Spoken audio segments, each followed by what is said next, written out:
The headlines this evening: State distances itself from a Raila AUC campaign fundraiser at City Hotel.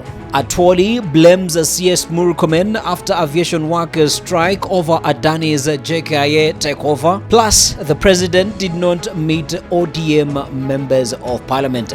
The State House has confirmed. This is Alan Hubbard today, and it is powered by Include 360. If you are here for the very first time, kindly do this. Subscribe to the channel and turn on the notification bell, and you will always be number uno to be notified whenever we put out a new video. Now, to the news items. We begin with State distances itself from a Raila AUC campaign fundraiser at a City Hotel.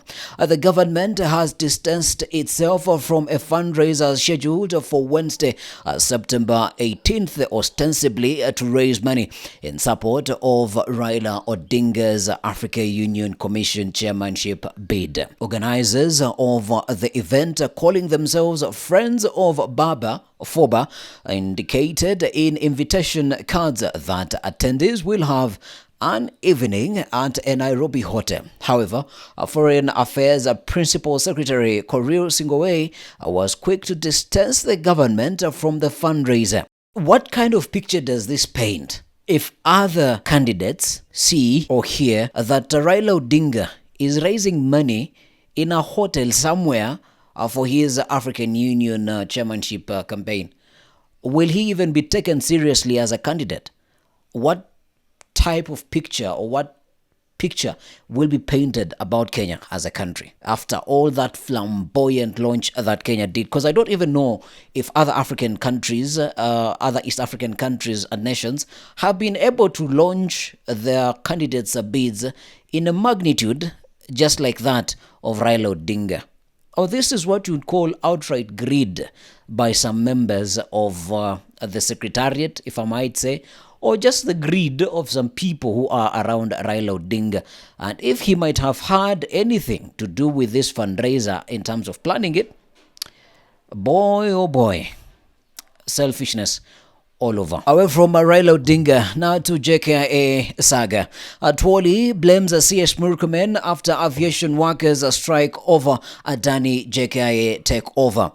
Central Organization of Trade Unions Secretary General Francis Atwoli has blamed former Transport Cabinet Secretary Kipchumba Murkomen for the ongoing strike by aviation workers, protesting the Adani Group's looming takeover of Jomo Kenyatta International Airport. The strike, which started at midnight, paralyzed the international airport, leaving thousands of travelers stranded for hours over the government's plan to lease the airport to the Indian conglomerate. Nasema pale na press saa hii mambo ingelikuwa rahisi sana kama wangeliita chama waelezee mapema, lakini mawaziri wetu ni watu bure sana.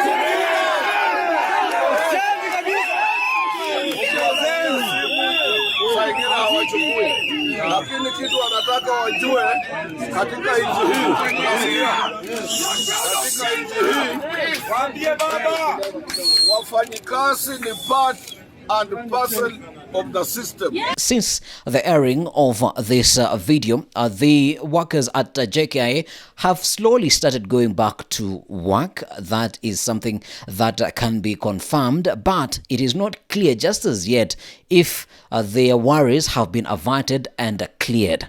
All right. There are reports, as we reported yesterday, that the government is being pushed by Adani itself to give it visas for some of the workers that are supposed to come into the country. That shouldn't be a problem at all. That should not be a problem because they might have expertise that probably are not existent in the country. But can, as the government, give Kenyans here back at home their word that their jobs are not in jeopardy? Because it does not make sense that the government speaks about creating jobs abroad and they cannot even keep the jobs that are already back home. That sounds like a lot of insincerity from the side of the government. JKIA aside, the president did not invite ODM MPs for an official meeting, the State House has said. Now, State House has termed media reports that ODM MPs snubbed a meeting with President William Ruto on Monday as misleading. Some ODM members of parliament from Nairobi boycotted a State House meeting with President William Ruto on Monday, exposing simmering tensions amid a silent rebellion against a recent deal that brought opposition chief Raila Odinga and his party into a broad-based union with the ruling Kenya Kwanza administration. You confirming if MPs did not meet the president or they met with the president is not really of national importance, because it is not of any significance to this country.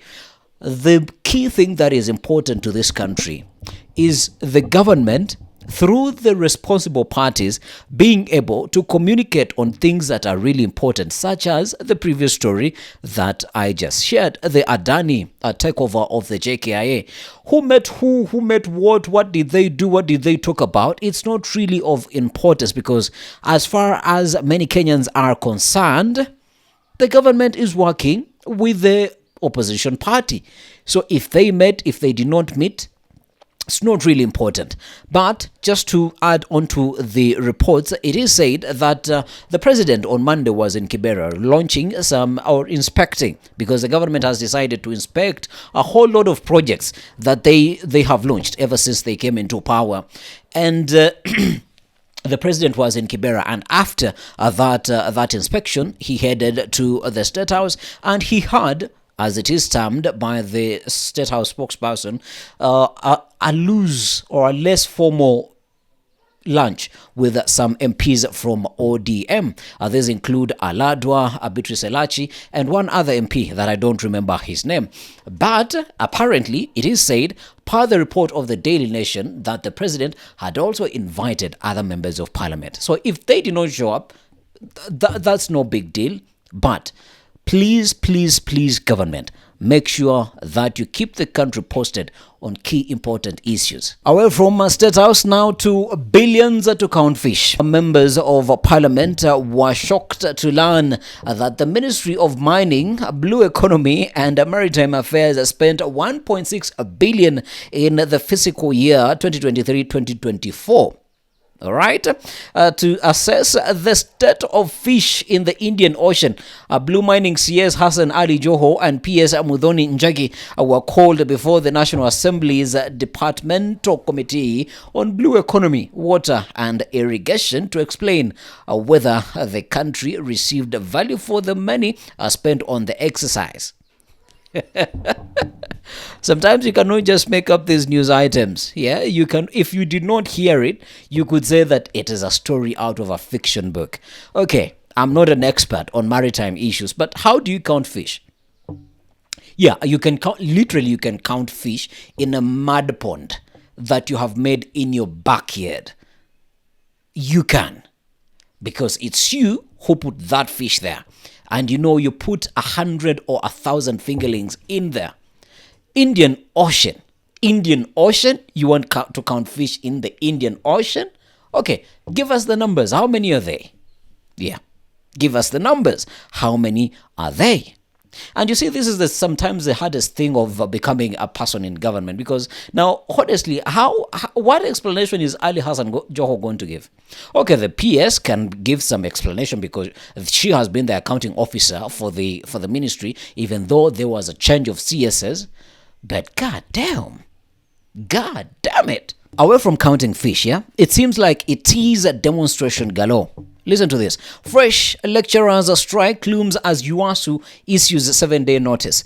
Learning across all 35 public universities will grind to a halt from September 18 if lecturers make true their threat to boycott teaching over stalled negotiations on the 2021-2025 collective bargaining agreement.